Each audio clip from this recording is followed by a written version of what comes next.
ఓం నమో వెంకటేశాయ. కలియుగ ప్రత్యక్ష దైవమైన శ్రీ శ్రీనివాస పరబ్రహ్మ యొక్క దివ్యానుగ్రహ విశేషం చేత తిరుమల తిరుపతి దేవస్థానం వారు నిర్వహించే అనేక ధార్మిక కార్యక్రమాల్లో భాగంగా ప్రతిరోజు మనం శ్రీమన్ మహాభారత అంతర్గత అరణ్య పర్వలోని విశేషాలను యథాశక్తి తెలుసుకునే ప్రయత్నం చేస్తున్నాము. ఈనాటి కార్యక్రమాన్ని మంగళ పద్యాన్ని పలుకుతూ ప్రారంభించుకుందాం. నారాయణం నమస్కృత్య నరం చైవ నరోత్తమం దేవీం సరస్వతీం వ్యాసం తతో జయముదీరయేత్. శ్రీ గురుభ్యో నమః. హరి ఓం.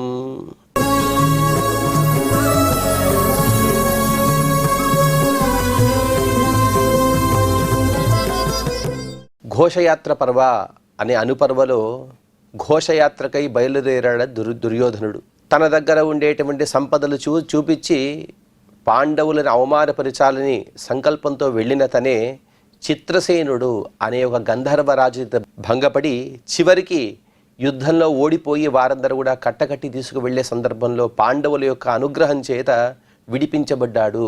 దుర్యోధనుడు కొన్ని హితబోధలు చేసి ఇతన్ని పంపించిన తర్వాత ఇతను ప్రాయోపవేశం కోసం తను సంకల్పం చేస్తూ అనేక పౌరుషకరమైనటువంటి మాటలు మాట్లాడుతూ ఉన్నాడు. అక్కడ ఎదురుగా కర్ణుడు అలాగే దుశ్శాసన ప్రభుతులందరూ కూడా ఉన్నారు. వారి ముందు తను చెబుతూ రిపూణాం శిరసి స్థిత్వా తథా విక్రమ్య చోరసి ఆత్మదోషాత్ పరిభ్రష్టః కథం వక్ష్యామి తానహం.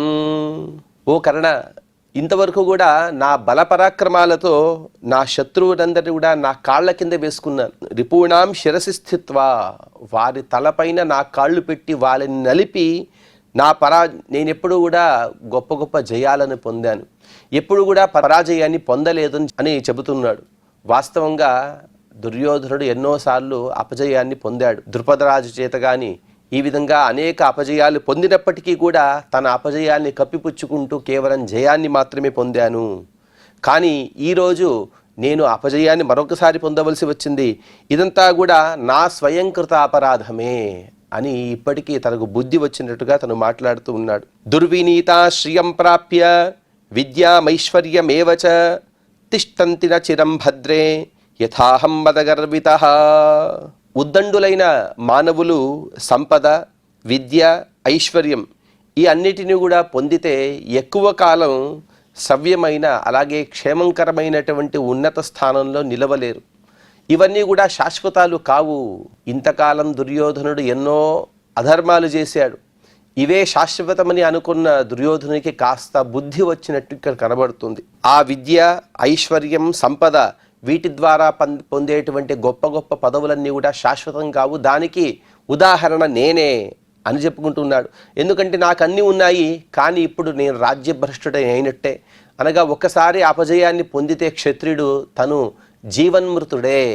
క్షత్రియునికి అపజయం అకస్మాత్తుగా యుద్ధంలో ఓడిపోయినా, యుద్ధంలో మరణించినా పర్వాలేదు, కానీ యుద్ధంలో ఓడిపోతే మాత్రం తదు జీవన్మృతి చెందినవాడిగా భావిస్తూ ఉంటారు. అహో నార్హమిదం కర్మ కష్టం దుశ్చరితం కృతం స్వయం దుర్బుద్ధినా మోహాత్ ఏన ప్రాప్తోస్మి సంశయం.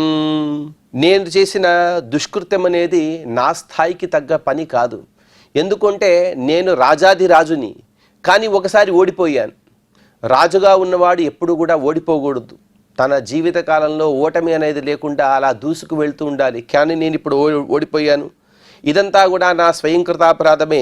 ఫలితంగా అదిగో గంధర్వుల చేత బంధీనై ఇప్పుడు మీ అందరి ముందు తలదించుకోవలసి పని వచ్చింది. ఒకవైపు పాండవుల ముందు, మరొక వైపు స్వస్త్రీల ముందు తన భార్యలు ఉన్నారు, అలాగే తన తమ్ముళ్ళ భార్యలు ఉన్నారు. వీరి అందరి ముందు కూడా నా చేతులకు బేడీలు వేసి, నా చేతులు కాళ్ళు కట్టి వేసి ఆ గంధర్వులు తీసుకువెళ్తే చివరికి పాండవులే విడిపించవలసింది వచ్చింది. దీనికన్నా అవమానకరమైన విషయం మరొకటి ఉందా అని బాధపడుతూ ఉన్నాడు. తస్మాత్ ప్రాయముపాశిష్యే నహి శక్ష్యామి జీవితుం చేతయానో హికో జీవేత్ కృచ్ఛాత్ శత్రుభిరుద్ధృతః. అందుకోసమేనయ్యా, ఇక వేరే మార్గం లేదు, నేను ప్రాయోపవేశాన్ని కూర్చుంటాను. ప్రాయోపవేశం అంటే ఆమరణ నిరాహార దీక్ష. అందుకోసం ఇకపైన నేను ఎటువంటి ఆహారాన్ని స్వీకరించను, అలాగే ఉపవాసం ఉంటూ నేను మరణిస్తాను.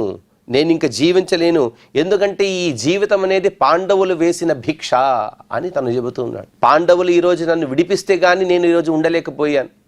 అంటే నా ఒక్కొక్క జీవితంలో ఒక్కొక్క క్షణం కూడా పాండవుల భిక్ష కాబట్టి ఆ క్షణాలు నేను ఏ విధంగా అనుభవించాలి? ఏదైనా సుఖాన్ని పొందినా కూడా ప్రతి ఒక్క క్షణంలో కూడా ప్రతి ఒక్క సుఖంలో కూడా పాండవుల భిక్షగానే నాకు కనబడుతుంది. కాబట్టి ఈ దుఃఖాన్ని ఈ బాధని నేను భరించలేను, నేను ప్రాయోపవేశానికి కూర్చుంటాను. అభిమానవంతులుగా ఎవరైతే ఉంటారో వారు ఈ విధంగానే మాట్లాడాలి అని అనుకుంటాం. కానీ ఇదంతా కూడా దురభిమానం వలన అతను ఈ విధమైన మాటలు మాట్లాడుతూ ఉన్నాడు. శత్రుభిశ్చావహసితో మాని శత్రుభిశ్చావహసితః మాని పౌరుషవర్జితః పాండవైర్విక్రమాద్యైశ్చ సావమానమవేక్షితః. తను చెబుతున్నాడు, శత్రువులు నన్ను గేలి చేశారు. ఎవరుంటే గంధర్వులందరూ కూడా. అలాగే నా పరాక్రమం పైన ఇంతవరకు కూడా నాకెంతో అపారమైన నమ్మకం ఉండేది. నాకు నమ్మకం ఉంది. అక్కడికి వెళ్ళే సందర్భంలో కర్ణుడు అనేక మాటలు పలికాడు, దుశ్శాసనుడు చెప్పాడు, శకుని చెప్పారు. కానీ ఇప్పుడు ఏమైంది? నా పరాక్రమం వలన, దాని కారణం వల్లనే నేను ఓడిపోవలసి వచ్చింది. గంధర్వులపైన నేను ఎటువంటి జయాన్ని కూడా పొందలేదు.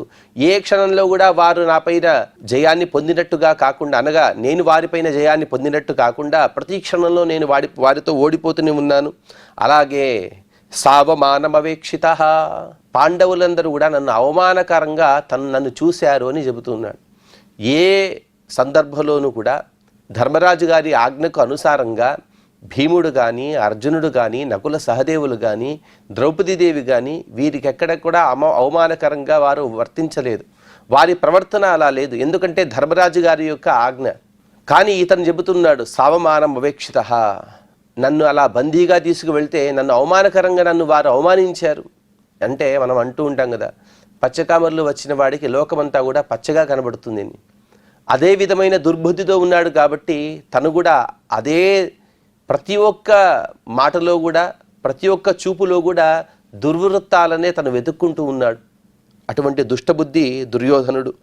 ఇంత దీర్ఘంగా మాట్లాడిన తర్వాత వైశంపాయని మహర్షి గారు వివరిస్తూ, వైశంపాయనువాచ ఏవం చింతాపరిగతః దుశ్శాసనమథాబ్రవీత్ దుశ్శాసన నిబోధేదం వచనం మమ భారత. ఇంత దీర్ఘంగా మాట్లాడిన తర్వాత దుశ్శాసనుని దగ్గరికి పిలిచాడు దుర్యోధనుడు. పిలిచి, ఓ దుశ్శాసన, నేను నీకు ఒక మాట చెబుతాను విను. అదేమిటంటే, ప్రతీచ్ఛత్వం మయా దత్తం అభిషేకం నృపోభవ ప్రసాది పృథివీం స్ఫీతాం కర్ణ సౌబల పాలితాం. దుశ్శాసన, ఇంతవరకు రాజాధిరాజుగా నేనున్నాను, ఇకపైన ఆ పదవి నీదే. నిన్నే ఆ స్థానంలో కూర్చోబెట్టి అభిషేకం చేస్తారు. నీవు ఈ సమస్త ప్రపంచాన్ని, అనగా కర్ణుడు అలాగే సౌబలుడు అనగా శకుని, వీరిద్దరి సహాయం చేత రాజ్యాన్ని చక్కగా రక్షించు. భ్రాతॄన్ పాలయ విశ్రబ్ధం మరుతో వృత్రః యథా బాంధవాశ్చోపజీవంతు దేవా ఇవ శతక్రతుం. ఏ విధంగా అయితే మరుద్దేవతలను ఇంద్రుడు పాలిస్తాడో, అలాగే సమస్త దేవతలను కూడా ఇంద్రుడే పాలిస్తాడో, అదేవిధంగా నా 99 మంది అనగా నీకు 98 మంది తమ్ముళ్ళని నీవే పాలించాలి, వారిని చక్కగా చూసుకోవాలి. ఇంతవరకు నేను వారికి ఎటువంటి కష్టాలు రాకుండా చూసుకున్నాను, అదేవిధంగా నీవు వారిని పాలించాలి. అలాగే బ్రాహ్మణేషు సదావృత్తిం కుర్వీథాశ్చ ప్రమాదతః బంధూనాం సుహృదాం చైవ భవేతాస్త్వం గతి సదా. ఎక్కడా కూడా ప్రజలను పాలించమని చెప్పటం లేదు దుర్యోధనుడు. కేవలం బాంధవులను వారు మాత్రమే చక్కగా చూసుకోమని చెబుతున్నాడు. బ్రాహ్మణుల యందు ఎప్పుడూ కూడా వినయంతో ఉండాలి. అలాగే వారికి జీవిక ఏర్పాటు చేసి వారికి రక్షణ కల్పించాలి. ఎప్పుడూ కూడా అప్రమత్తంగా ఉండాలి. నీ బంధువులను అలాగే నీ స్నేహితులను వారికి నీవే పరమగతిగా ఉండాలి, అనగా వారిని సదా రక్షిస్తూ ఉండాలి. జ్ఞాతీశ్చాప్యను పశ్యేథాః విష్ణుర్దేవగణాన్యథా గురవః పాలనీయాస్తే గచ్చ పాలయ మేదినీం. అలాగే మన బంధువులు ఎవరైతే ఉన్నారో వారిని కూడా నీవు చక్కగా రక్షించాలి.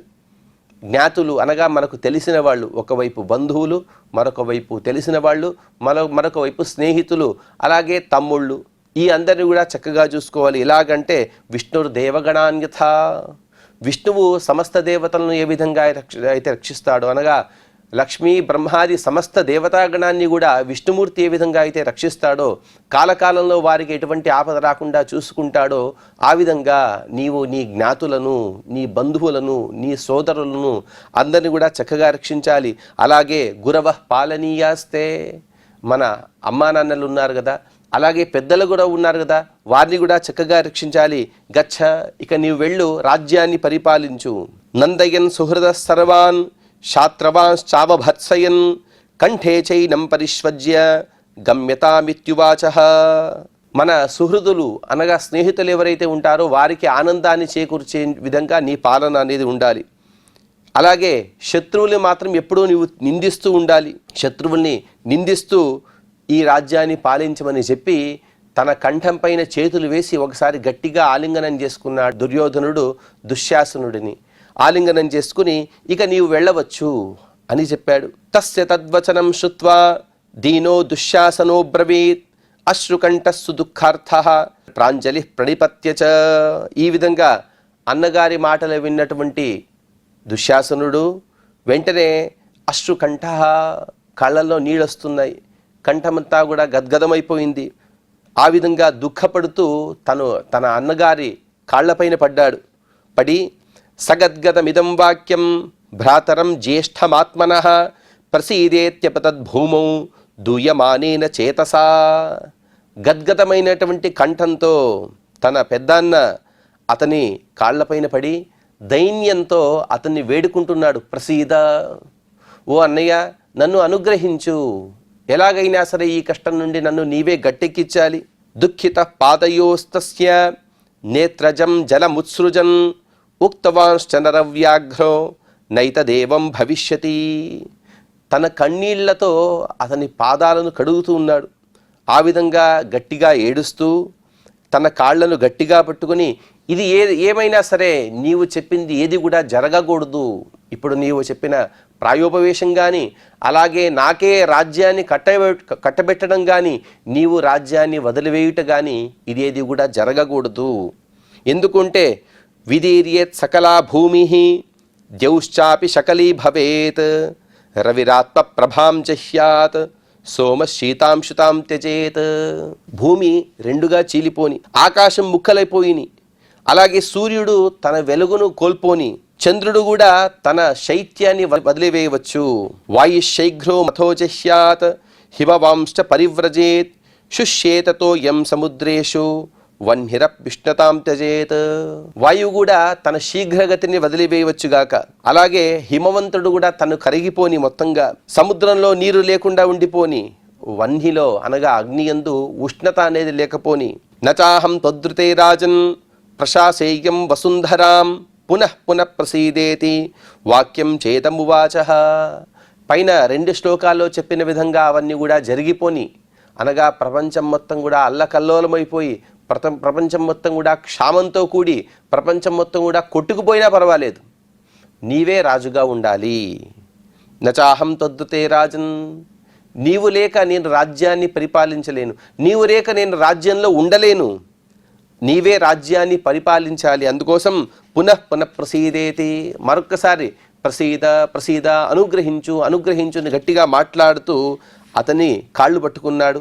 త్వమేవ నః కులే రాజా భవిష్యసి శతం సమాహ ఏవ ముక్త్వా సరాజానం సుస్వరం ప్రరుదోహ పాదో సంస్పృశ్య మానార్హో భ్రాతురు జ్యేష్ఠస్య భారత.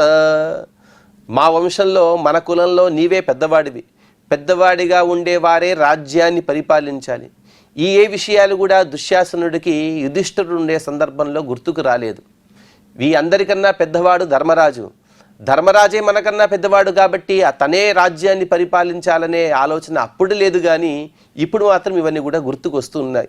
నీవే మాకు రాజువి, శతం సమాహ, కొన్ని 100 ఏళ్ల వరకు కూడా నీవే రాజ్యాన్ని పరిపాలించాలి అని గట్టిగా ఏడుస్తూ అతన్ని కాళ్ళు గట్టిగా పట్టుకున్నాడు దుశ్శాసనుడు.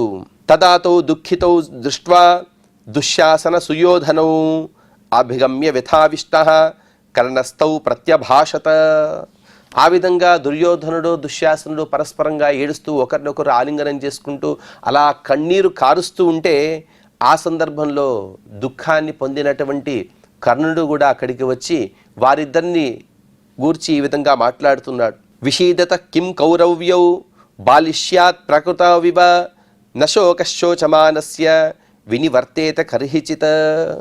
ఓ కురువీరులారా, మీరేనా ఈ విధంగా అజ్ఞానంతో అనాగరికులాగా ప్రవర్తిస్తున్నారు? మీరేనా దుశ్శాసన దుర్యోధనులు? అసలు మీకు రోదన అదేదే తెలియదు. మీరే అందరిని ఏడిపించాలి కానీ మీరే ఏడిస్తే ఎలాగయ్యా? ఎందుకు అంటే మీరు ఎంత రోధించినా కూడా మీ దుఃఖం తీరిపోతుందా? చెప్పు. అలాగైతే మీతో పాటు నిన్ను కూడా కూర్చుని రోధిస్తాను. రోధించడం వలన, దుఃఖించడం వలన ఎటువంటి ఉపయోగం అనేది లేదు. యదాచ శోచత శోకో వ్యసనం నాపకర్షతి సామర్థ్యం కిం తతశోకే శోచమానో ప్రపశ్యతః ధృతిం గృహీతం మా శత్రూన్ శోచంతో నందయిష్యతః. వారిద్దరిని కూడా కాస్త దుఃఖం నుండి బయటపడవేసి ఉత్తేజకరమైనటువంటి మాటలు కర్ణుడు వారికి ఉపదేశిస్తూ ఉన్నాడు. ఎంత దుఃఖించినా కూడా వచ్చిన కష్టం తొలగిపోతుందా దుర్యోధన, దుశ్శాసన? తొలగిపోదు కదా. అసలు శోకానికి ఉన్న సామర్థ్యం ఏమిటి చెప్పు? శోకానికి ఎటువంటి సామర్థ్యం అనేది లేదు.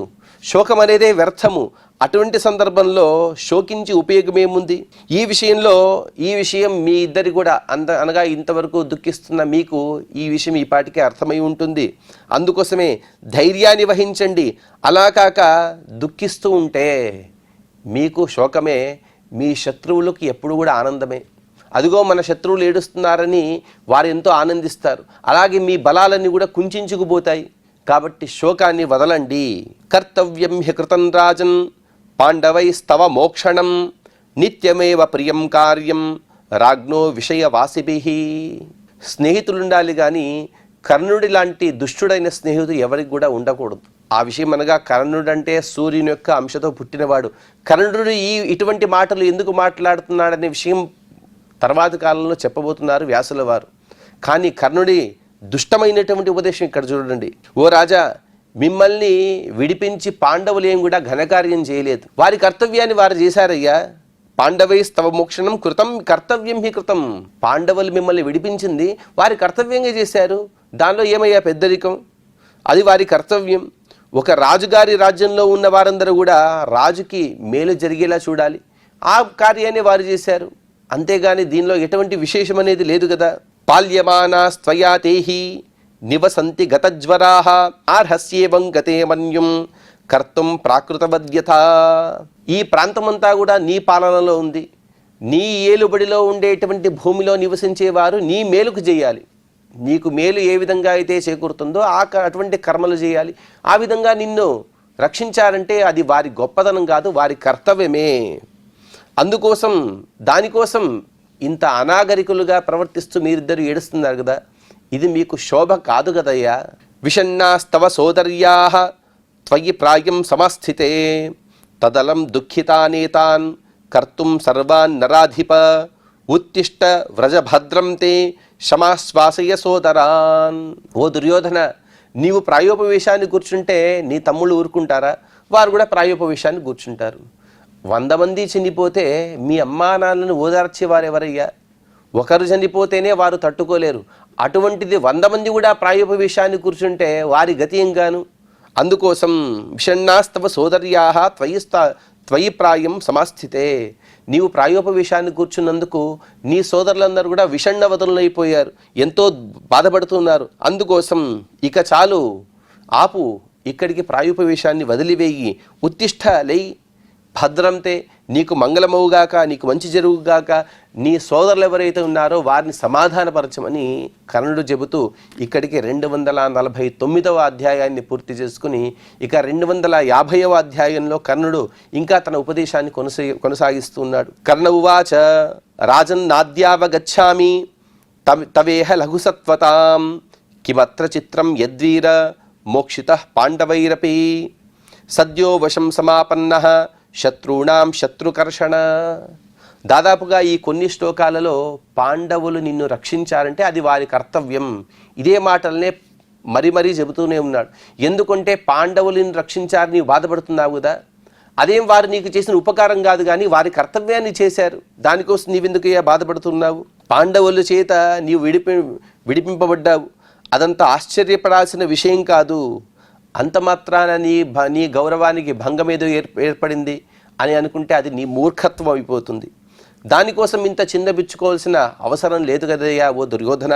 సేనా జీవైశ్చ కౌరవ్య తథా విషయ వాసిభిః అజ్ఞాతైర్యది వాజ్ఞాతైః కర్తవ్యం నృపతే ప్రియం. ఓ దుర్యోధన, ఒక రాజు యొక్క ఏలుబడిలో తెలిసిన వారు ఉంటారు, తెలియని వారు ఉంటారు, సైనికులు ఉంటారు, ప్రజలు ఉంటారు, అలాగే యుద్ధం చేసేవారు ఉంటారు, యుద్ధం చేయని వారు ఉంటారు. కొందరు వ్యాపారం చేస్తుండవచ్చుగాక, కొందరు వారి వారి వృత్తులను చేస్తూ ఉండవచ్చుగాక. కానీ అందరి కర్తవ్యం ఏమిటో తెలుసా? రాజుని రక్షించడం అనేది అందరి కర్తవ్యం. నీ ఏలుబడిలో ఉన్న వారందరూ కూడా వచ్చి యుద్ధం కాస్త తెలిసిన వారు కాబట్టి నిన్ను వచ్చి రక్షించారు, వారి కర్తవ్యాన్ని మాత్రమే చేశారు. వారేదో నీకు పెద్దగా ఉపకారం చేసినట్టుగా అనుకుంటున్నావు కదా, దానికోసం ఇంత దుఃఖపడుతున్నావు కదా. ఈ దుఃఖం అనేది వ్యర్థము. ప్రాయ ప్రధానా పురుషా క్షోభయంత్యరివాహినీం నిగృహ్యంతే చ యుద్ధేషు మోక్ష్యంతే చైవ సైనికై. ఎన్నో యుద్ధాలను చేశాను దుర్యోధన, ఎన్నో యుద్ధాలను చూశాను కూడా, ఎన్నో యుద్ధాలను విన్నాను కూడా. సైన్యంలో ఉన్నటువంటి రాజుని ఎవరైనా ప్రతిపక్షంలో ఉండే రాజుగారు బంధిస్తే సైనికులు కానీ, అమాత్యులు కానీ, లేకపోతే సేనాధిపతులు కానీ వీరు మరొకసారి యుద్ధానికి వెళ్ళి ప్రతిపక్షంలో ఉండేటువంటి తమ రాజుగారిని విడిపించుకు వస్తారు కదా, యుద్ధం చేసో లేకపోతే వేరే వేరే ఉపాయాలతోనూ. అదేవిధంగా జరిగింది ఇక్కడ. పాండవులందరూ కూడా నీ సైన్యంలో ఒక భాగం, నీ సేవకులు వారందరూ కూడా. ఈ విషయాన్ని ఇతపూర్వం సభాపర్వంలో కూడా స్వయంగా కర్ణుడే చెప్పాడు. వీరందరూ కూడా నీ దాసులు ఈ రోజు నుండేని.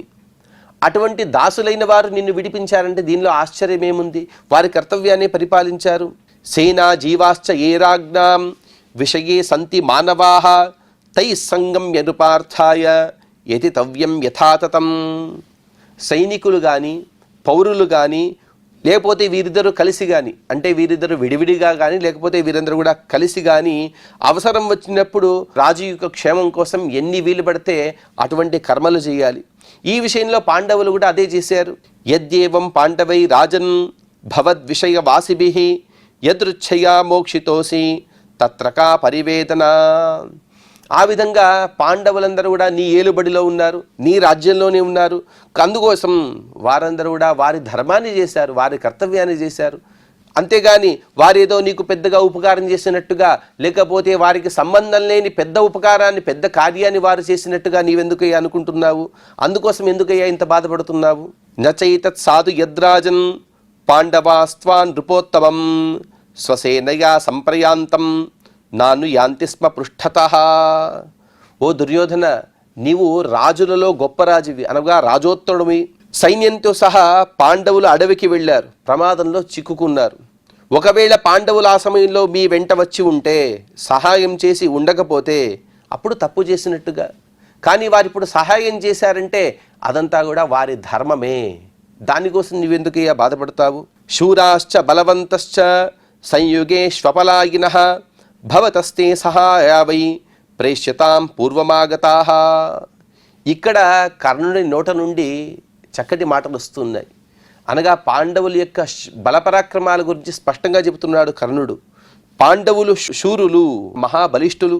అలాగే యుద్ధంలో వారెప్పుడు కూడా ఓడిపోలేదు, యుద్ధం నుండి ఎప్పుడు కూడా పారిపోలేదు. అంత గొప్ప బలపరాక్రమాలు కలిగిన వారు. కానీ అటువంటి బలపరాక్రమాలు కలిగినప్పటికీ కూడా వారు మీ దాసులే అని కర్ణుడు చెబుతున్నాడు. ఇందులోనే అధర్మం కనబడుతుంది. ఎందుకు అంటే క్షత్రియుల యొక్క ధర్మం ప్రకారం ఎవరైతే అధికమైన భుజబలం కలిగి ఉంటాడో వాడే గొప్పవాడు, వాడే రాజు. స్పష్టంగా కర్ణుడే చెబుతున్నాడు, నీవు ఓడిపోయావు, కానీ నీ ఏలుబడిలో ఉండేటువంటి పాండవులందరూ కూడా విజయాన్ని పొందారు. అంటే నీకన్నా బలిష్ఠులు పాండవులు కాబట్టి వారే రాజులని స్పష్టంగా కర్ణుని మాటల్లో తెలిసి వస్తుంది మనకు. ఆ విధంగా ఎంత అయినప్పటికీ కూడా నీ ఏలుబడిలో ఉన్నారు, అందుకోసం వారు నిన్ను రక్షించారు కాబట్టి ఇందులో ఎటువంటి ఆశ్చర్యం అనేది లేదు. పాండవేయాని రత్నాని త్వమద్యాప్యుభుంజసే సత్వస్థాన్ పాండవాన్ పశ్య నతే ప్రాయముపావిశన్. ఇతపూర్వం మాయాజూదంలో పాండవుల ద్వారా వారి సంపదలన్నీ కూడా నీవు లాక్కున్నావు, వారి సంపదలన్నీ కూడా నీ దగ్గరే ఉన్నాయి, వాటిని నీవు భోగం చేస్తున్నావు. కానీ వాళ్ళ ధైర్యం చూడు, వారు నీలాగా ఎక్కడా కూడా దుఃఖించటం లేదు. అనగా నీకన్నా కష్టాలు ఎక్కువగా పడ్డారు వాళ్ళు. వాటిని సంపాదించడం కోసం ఎంతో కష్టపడినప్పటికీ కూడా వాటిపైన వ్యామోహం ఉందో లేదో తర్వాత. కానీ వాటిని కోల్పోయాము, అయ్యో మేము జూదంలో ఓడిపోయాము, అందుకోసం నిరసన వ్రతం చేస్తాము, అందుకోసం మేము మరణిస్తాము అని ఎక్కడ కూడా చెప్పటం లేదు కదా వారు. అటువంటి సందర్భంలో పాండవులే అలా ఉన్నప్పుడు నీకన్నా పెద్దగా కోల్పోయినటువంటి పాండవులే ఇంత సమాధాన పరిస్థితిలో ఉన్న సందర్భంలో నీవెందుకయ్యా బాధపడతావు? తదలం తే మహాబాహో విషాదం కర్తుమీదృశం ఉత్తిష్టరాజన్ భద్రం తే నచిరం కర్తుమర్హసి. అందుకోసమే ఓ మహారాజా తదలం, ఇక చాలు, నీవు దుఃఖించవలసిన అవసరం లేదు, నీ దుఃఖం అనేదే వ్యర్థము, ఇటువంటి దుఃఖాన్ని నీవు పొందవద్దు, ఇక తర్వాత ఏం చేయాలో దాని గురించి ఆలోచించు. అవశ్యమేవ నృపతే రాజ్ఞో విషయవాసిభిః ప్రియాణ్యాచరితవ్యాని తత్రకా పరివేదన. వారందరూ కూడా నీ రాజ్యంలో పౌరులు కాబట్టి, వారందరూ కూడా నిన్ను రక్షించడం వారి కర్తవ్యం కాబట్టి వారు ఆ పనులు చేయవలసినదే, ఆ విధంగా వారు రక్షించారు. ఇందులో ఆశ్చర్యపడవలసిన ఎటువంటి అవసరం కూడా లేదు, దుఃఖించవలసిన విషయం కూడా లేదు. మద్వాక్యమేతద్రాజేంద్ర యద్యేవం న కరిష్యసి స్థాస్యామిహ భవత్పాదు శుశ్రూషన్ నరిమర్దన. ఓ రాజా, అదేవిధంగా లేదు, నా మాటలన్నీ కూడా వ్యర్థము, నా మాటలు నీవు వినకపోతే మీ తమ్ముళ్లతో పాటు నేను కూడా ఇక్కడే ఉండిపోతాను, నీ పాదాల దగ్గరే పడి ఉంటాను, నీ పాదాలను సేవిస్తూ నిన్ను వదలకుండా నేను కూడా ఇక్కడే ఉంటాను. కాబట్టి నేను కూడా ఆమరణ నిరాహార దీక్షను అనగా ప్రాయోపవేశాన్ని చేస్తాను, ఇక్కడే ఉండిపోతాను. నోత్సహే జీవితుమహం త్వద్విహీనో నరర్షభ ప్రాయోపవిష్టస్తు నృపః రాజ్ఞాం హాస్యో భవిష్యసి. నిన్ను వదిలే రాజ్యానికి వెళ్ళి ఏదో రాజ్యాన్ని భోగం చేయాలి కానీ ఇటువంటి ఆలోచన అనేది నాకు లేదు. నీవు లేని రాజ్యం అనేది నాకు కూడా అవసరం లేదు. ఆ రాజ్యాన్ని ఇచ్చిన వాడివే నీవు లేని రాజ్యం నాకు అవసరం లేదు.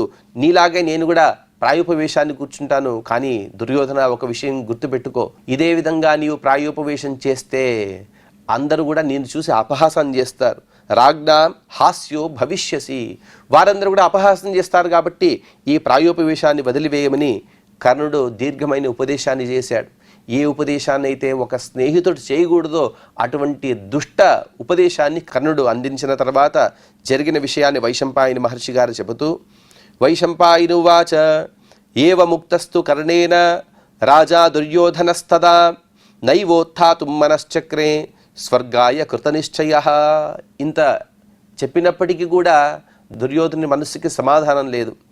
ఎలాగైనా సరే ప్రాయోపవేశం కోసమే తను కట్టుబడి ఉన్నాడు. ఈ విధంగా చెబుతూ ఇక్కడికి 250వ అధ్యాయాన్ని పూర్తి చేసుకుని ఇక 251వ అధ్యాయంలో ఏమి జరిగదనే విషయాన్ని మనం తదుపరి ప్రవచనంలో తెలుసుకునే ప్రయత్నం చేద్దాం.